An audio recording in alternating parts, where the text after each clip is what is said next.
This application activity called Worship Reminder Chart will give the children a reminder of worship activities that they should do each week. Lead the activity like this. All right, guys, our main point today is I will worship God. So let's say that all together. Okay, 1, 2, 3. I will worship God. Good job.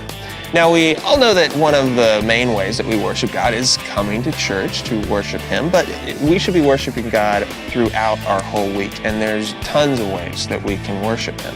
So what we're going to do today is we're going to make yourselves a worship reminder chart, all right? So it looks like this, and I've given you a piece of paper and some scissors. You can cut out all of these different ways to worship God.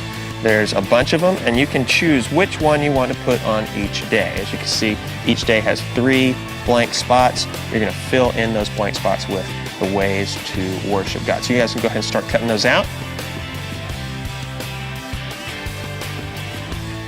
And what are some of the ways to worship God you see on there? Somebody calling out. Praying for meals. Praying for meals. That's right. Anytime you are eating is a good time to thank God for what He has given us.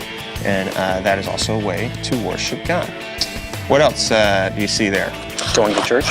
Going to church, that's definitely one that is worshiping God. We should definitely plan to do that every week. Okay, what else? What else do we have that's a way to worship God? Giving clothes to people in need. Giving clothes to people in need. You know, it's always good to give part of what we have to help someone else, either by giving it back to the church, and then the church works together to help people, or just if you see somebody that needs something, just give them what they need. That's a great way to worship God as well.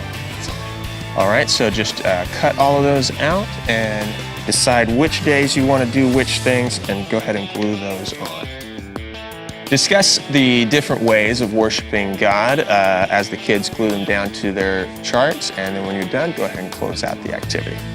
All right, guys, now worshiping God at church is very important, but it's not the only time that we should worship Him. So I want you guys to use this chart's calendar to help remind yourself to worship God all through the week. You know, as you do each one of these activities, you can check it off and thank God for reminding you to worship Him. You know, we should always plan to worship God all through our week. And remember that God is the only one who is worthy of our worship.